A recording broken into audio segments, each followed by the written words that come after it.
What's going on, guys? Welcome back to a new video, and today I'm finally making my return to YouTube. I know you guys are proud of me, but anyway, I got a special video for you guys today. With the new rank season, I wanted to go over some of the most underrated brawlers that you should be playing more. These are the brawlers I recommend you level up, and I'm going to go through some of them in no particular order. Now, one of the big things compared to this video on like a couple of the other underrated brawlers ones I've done is that there's not really underrated brawlers per se, but there's definitely undervalued. Because a lot of these brawlers are like AS tier, but no one plays them. You know? No one plays these characters.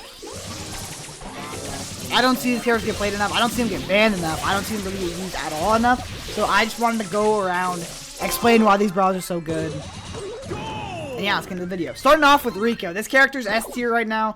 He's been S tier ever since he got his buffies, and he is crazy. He was pretty undervalued when he came out, but as a lot of the better brawlers got nerfed, people realized this character just carries in ranks. He does so much damage, and all of his unlocks and buffies are crazy good.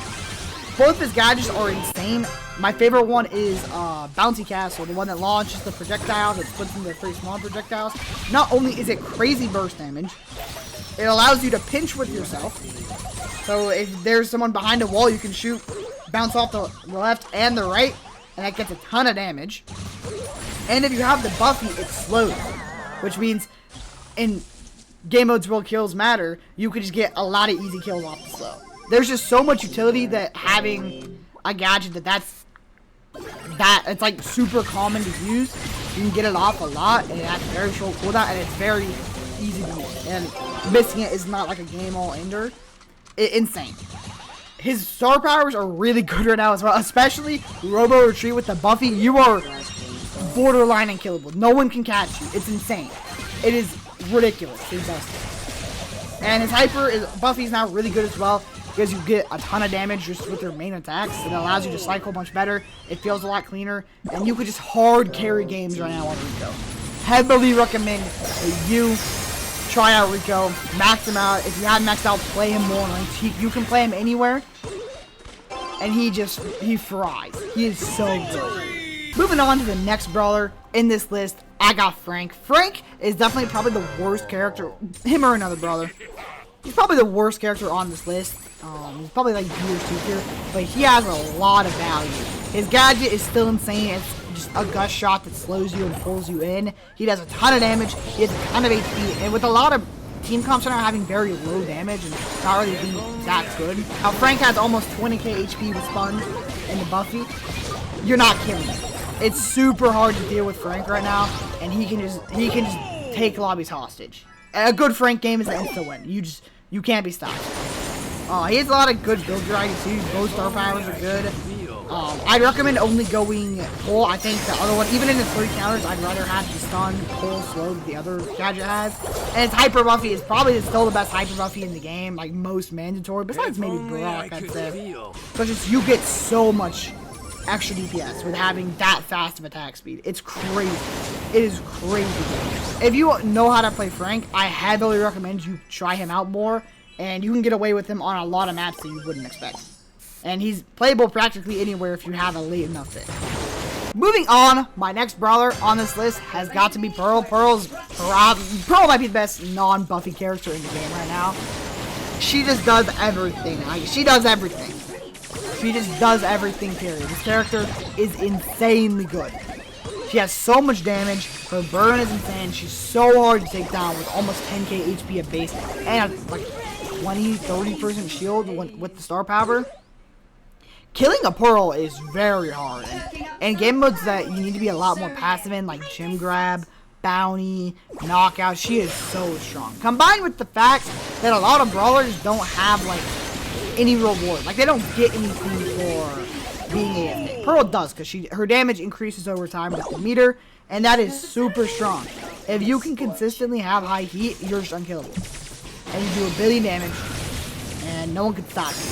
Her super is also really good because you can open the map, which is very helpful in Bounty and Knockout, and just no aggro brawler, even if they'd want to push you before, you can't push a Pearl if they have super, because it's going to knock you back and do 5,000 damage. And just killing a Pearl right now is genuinely impossible. It's impossible to kill a Pearl right now. The only thing holding her back is the fact her hypercharge sucks. Imagine if she had a good hypercharge. Imagine if she had buffies. Imagine the horrors that she could unleash into any rank game. It's crazy.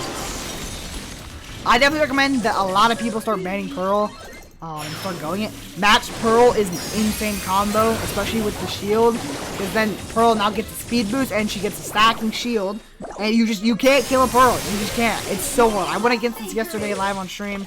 I'm streaming consistently on Twitch if you wanna, you know, it's in the description. You can go look at my streams if you want. But just fighting a Pearl is impossible. She's one of the brawlers. I just recently upgraded on my mini because the Chunker Street counts as Pearl once, and it helps, bro. Pearl having Pearl Max is such a help because there's so many situations where just like Pearl can just lock down a game. She's not, I'd say, the most fun brawler, and she's not everyone's cup of tea. But if you're good at Pearl, oh my god, this character is insane. And just, wow, she's insane. So if you have Pearl maxed out, play her more. And if you're looking for just a way to rank up very easily, play Pearl. The next brawler on the list I have here is Kaze. I wanted to add one skill-dish assassin, and Kaze is probably the best pick. If you're good at Kaze, you can play her pretty much everywhere in ranked except in Brawl Ball, I'd say. She's obviously insane in Heist. She's really good at getting kills, so she's great in Bounty. She used to be insane in Knockout, and I probably think she's still playable in Knockout. If you're good at Kaze, you can probably make her work anywhere. She's so good right now. You can carry games super hard on Kaze. She's so good at taking duels. She's so good at getting team wipes. She has support and utility, so even if you're not carrying, you can just throw, you know, fan storm and get a ton of value. She just does so much.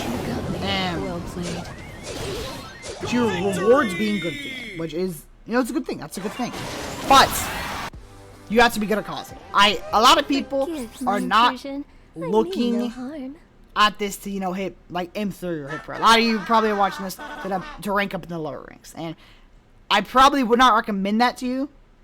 But if you have good internet, if you have good ping, and you're willing to learn like a high skill curve brawler, learn Kaze. She is insane right now, and the amount of wins you can get from playing Kaze and just like hard carrying a lobby, there's a lot of them. There's a lot of games. She's really good into assassins as well. A lot of assassins, you know, don't really have great assassin matchups, but Kaze is one of them. She has so many good assassin matchups. It's so easy to win duels against other assassins. It's also against tanks. She's one of the few assassins now that's good against tanks. And Mortis, you really can't play in tanks.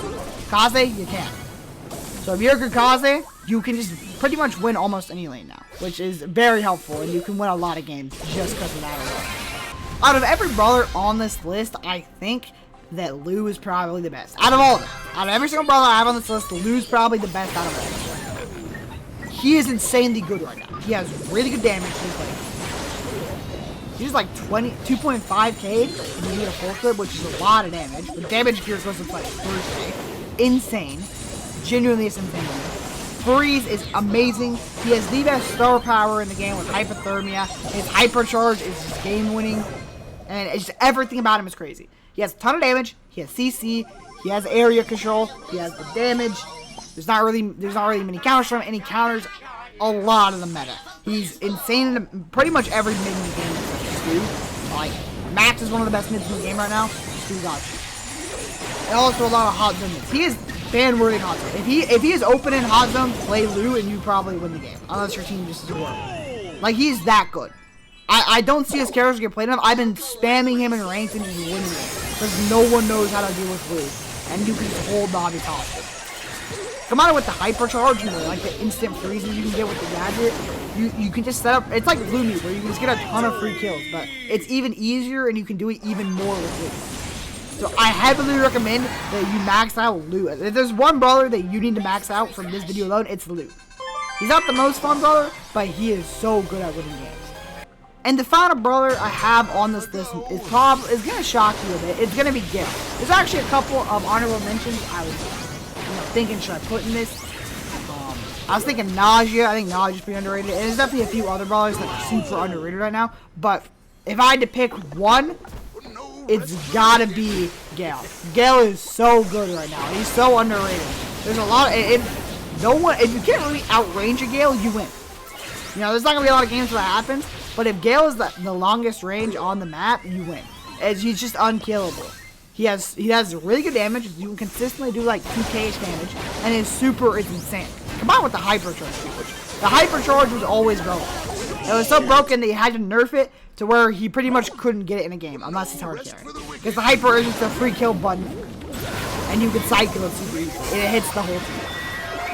But the stun on Gale with the star power, like when you hit a wall, it stuns them, insanely broken. His gadgets kind of suck. I don't think you really need a gadget for Gale, but if you can get, you know, that stun and you just start stunning people, it's so painful. He's so painful to deal with, and it's so hard to take him out because he has a ton of HP, he's very tanky, and he's very good at wall peeking. He does a lot. Maybe he's not. Again, it's not a brawler that's everyone's cup of tea, but you know, if you like Gale, play him more. Don't be scared to play him. He can do a lot of really cool stuff. And with that, I'm going to call the video here. Thank you guys for watching.